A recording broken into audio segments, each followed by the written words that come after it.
Yo, Bakayalo Konoyalo, oui, on se retrouve pour une petite review, oui, du chapitre 70 de Boruto. Oui, je viens enfin de le lire, il y a enfin les images qui sont disponibles sur internet, sur les scans, voilà. Vous tapez sur internet, vous allez les retrouver. Et pour une fois, pour la review, on va expérimenter une nouvelle chose. Oui, on va mettre quelques petits effets de zoom, de déplacement pour donner un côté dynamique. On va voir ce que ça donne. Vous me direz en commentaire si vous aimez mieux quand c'est comme ça ou pas. Voilà, je vais quand même faire un petit peu de montage pour mes reviews, même si c'est pas grand chose. En gros, je vais copier-coller, ça va être très rapide, mais il y a l'encodage qui dure longtemps, ça fait chier, mais c'est rapide à faire. Bon, on va venir sur ce chapitre 70 de Boruto. Alors, qu'est-ce que j'en ai pensé?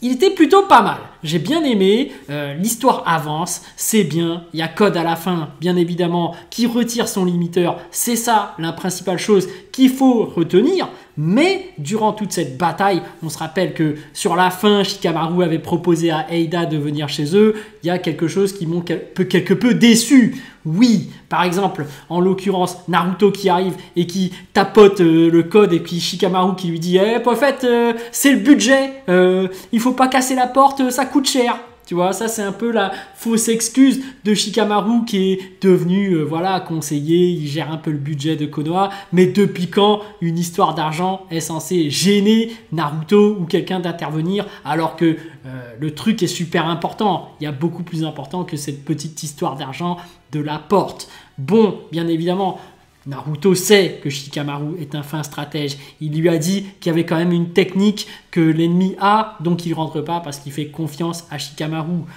Ok, c'est quand même le prétexte passe. Mais ce qui m'a vraiment déçu là, c'est qu'à ce moment précis, il y avait Naruto qui arrivait, il y a eu Sasuke et il y a eu Boruto. Mais sincèrement, dans le chapitre d'avant, le 69, il y avait Sarada et Mitsuki qui étaient en train de discuter. Ils se sont dit, il faut absolument qu'on les rejoigne. On ne peut pas être mis de côté encore. On a besoin de devenir plus fort. Il faut qu'ils se reposent aussi sur nous. On les suit.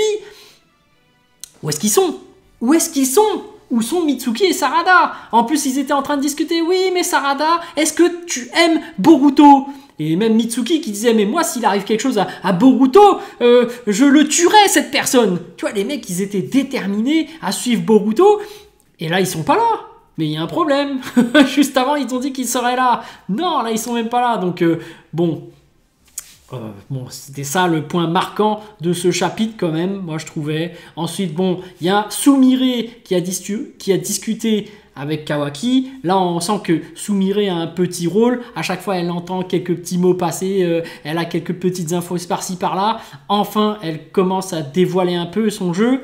Elle dit à Kawaki, en fait, Amado, il est pas net. Il a des trucs bizarres, il faut le surveiller. Et effectivement, Amado prépare des trucs de louche. Là, on l'a vu en action, même contre Shikamaru. Shikamaru qui lui disait, mais tu m'as pas tout dit. Pourquoi tu m'as pas dit que Kawaki, il n'était pas insensible au pouvoir d'Eida? T'as Amado qui dit, oui, mais si je te l'aurais dit, tu l'aurais envoyé dans la bataille, et du coup, il serait peut-être mort, mais moi, j'ai besoin de Kawaki. Donc là, tu te demandes, quoi? T'as besoin de Kawaki? Mais pourquoi? Il prépare un truc. Il lui a remis le Kama. Pourquoi t'as besoin de Kawaki? Il y a un mystère qui se trame autour d'Amado. Et même, il est prêt. Là, on va dire que sa vie, elle est quand même en danger. T'as quand même Code qui utilise son pouce pour lui éclater ses veines, ses machins là. Ses nerfs, pardon. Le mec, il s'en tape, il prend le risque, il est là, non, j'appelle pas à l'aide à Kawaki, non, je résiste, je ne veux pas que Kawaki meure, tout ça. Bon, il s'attendait pas à ce que Code le pousse et le téléporte, mais ouais, Amado, il cache clairement quelque chose. Donc moi, franchement, là, je sais pas qu'est-ce qu'il cache, je sais pas. Mais voilà, ce mec est très mystérieux. Finalement, moi, je pensais qu'il était net, mais en fait, il est pas net du tout. Là, c'est confirmé. Soupçon, en tout cas... Il s'est refait téléporter et puis finalement on avait quand même cette scène avec Delta. Franchement, cette Delta, c'est cyborg frauduleux. Cyborg frauduleux.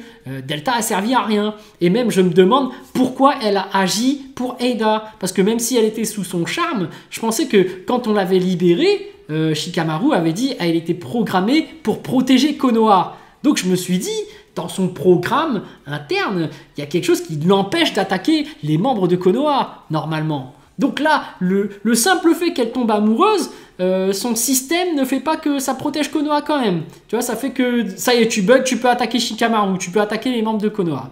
Donc pour moi, c'est bizarre. Comment t'expliques ça? C'est vraiment que le pouvoir d'Eida est cheaté et qu'elle neutralise carrément les cyborgs. Bon, ok, bon, je chipote.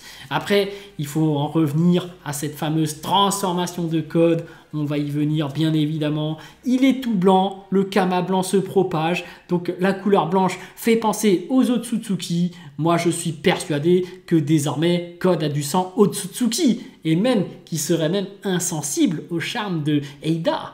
Et je tiens à préciser, parce que il va faire semblant d'être sous son contrôle. Mais en fait, je suis sûr qu'il est insensible maintenant. Donc là, il dit plus rien ne peut l'arrêter. Je suis sûr que Eida, même elle, ne peut pas le contrôler. Après, il reste le problème de Daemon. Mais je sens que, voilà, Code cache bien son jeu. Il est devenu extrêmement puissant car son niveau est supérieur à celui de Jigen, je le rappelle. Et Jigen, déjà, lui, il a mis la misère à Konoha. Si vous vous rappelez bien, il a maîtrisé Naruto, Sasuke, bon, Konohamaru, forcément. C'était une piètre prestation. Mais voilà, Code est redevenu tout puissant. Et même, je dirais même que dans la suite, comme je disais, ce sera un Boruto Raiden par rapport au parallèle de Naruto Shippuden, élément vent, élément éclair. Donc, Boruto Raiden, et ben dans ce Boruto Raiden, vers la fin, Code finira par bouffer le fruit. Ça, c'est certain pour moi. Il va bouffer le fruit et devenir cette entité incroyable qui est proche du dieu des Otsutsuki. On avait déjà l'image qui nous avait hypé. Obligé, il va bouffer le fruit. Pour moi, c'est certain. Après, c'est la problématique, c'est qu'est-ce qu'ils vont donner en pâture pour le Jubi? Ça, on ne sait pas encore. Est-ce que c'est Naruto? Est-ce que c'est Boruto? Est-ce que c'est Kawaki? Est-ce que c'est lui-même? En tout cas, une fois qu'il va bouffer le fruit, je sens qu'il aura des problèmes de contrôle de soi. Parce que je rappelle qu'il y a le registre, il y aura certainement Ishiki Otsutsuki qui va refaire surface ou un autre Otsutsuki, on s'en tape. Mais Code va finalement perdre le contrôle de son corps et dans son inconscient, je pense qu'il y aura une lutte et qu'au final, il va regretter ses faits, il y aura une sorte de rédemption, il va repenser à Kawaki, ouais, t'as raison, j'aurais pas dû te martyriser pour tout ça et tout. Et finalement, Code aura un moment, voilà, je retourne ma veste, je redeviens gentil, je fais une petite action pour remettre les choses en place. Parce que tout le problème, c'est lui qui l'aura créé. Un peu à la parallèle d'Obito. Oui, voilà. Moi, bon, après, c'est des prédictions. C'est des prédictions, je n'ai pas la vérité absolue. Ce n'est pas forcément vrai. Donc là, ce que je dis là, c'était à voir. Mais en tout cas, dans l'immédiat, dans le chapitre suivant, donc le 71, moi, je prédis qu'il ne va pas tuer Amado. Il ne va pas tuer Amado parce que Amado, on ne sait pas encore ce qu'il prépare. Il ne peut pas le tuer là, coup sec, bam, il meurt. Non, on doit savoir ce qui se trame envers son plan par rapport à Kawaki. Donc, quand il dit qu'il va libérer des souffrances d'Amado, moi je pense qu'il va le soigner. Moi, je pense tout simplement qu'il va le soigner. Mais si on regarde bien ses yeux, vous voyez, il y a ses poils qui débordent. Tu sais, ses cils, ses sourcils, il est rempli de poils au niveau de ses yeux. Je suis sûr que son pouvoir a un lien avec ça. Ça se trouve, avec ses poils, il peut reconstituer les cellules ou un truc comme ça, et du coup, il va soigner Amado juste avec ça. Genre, voilà, les nouveaux pouvoirs de Code, déjà, il pourra soigner. Moi, je suis quasi sûr, il peut pas laisser Amado en plan comme ça. Il va le soigner, il est content, il est devenu plus fort. Et comme je le disais, l'ellipse se terminera. Donc, l'ellipse se terminera avec un retour plus ou moins de Kara. C'est-à-dire que dans Naruto, à la fin, il y avait l'ellipse. Donc, avant de passer à Shippuden, il y avait une reconstitution de l'Akatsuki. Orochimaru avait quitté. Donc, du coup, ils ont recruté un remplaçant. Tu vois. Donc, ils ont remplacé et les 10 membres de l'Akatsuki ont été reconstitués. Donc, il y a même eu Obito qui est arrivé entre-temps. Voilà. Là, je pense que pour Kara, c'est un peu pareil. On a les remplaçants déjà. Eida, Daemon. Voilà, t'as une sorte de Kara qui se reconstitue. Et par contre, là, tu auras Amado qui sera toujours là et qui sera comme à l'initiale le scientifique exploité par les membres de Kara. Mais voilà, ce que j'avais prédit aussi, c'est que à part Kawaki, parce que Kawaki, lui, ce sera le mec qui va partir en solo pour s'entraîner auprès de Kashin Koji, parce que Kashin Koji est l'équivalent de Orochimaru. Donc je disais qu'il y avait un chiasme déjà dans ma prédiction. Par exemple, le chiasme, c'est...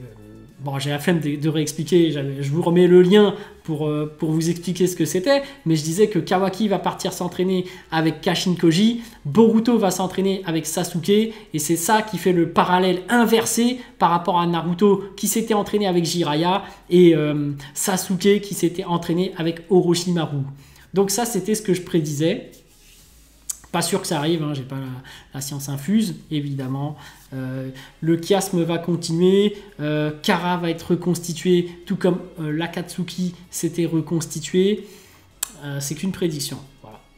Voilà, j'espère que cette vidéo vous a plu. En tout cas, moi, j'ai vraiment envie de savoir ce que vous avez ressenti et j'ai hâte de lire votre message en commentaire. Évidemment, un petit pouce bleu fait toujours plaisir pour un petit artisan comme moi. Et bien sûr, si vous voulez suivre toute l'actu de ma chaîne, abonnez-vous. Sur ce, je vous dis à plus.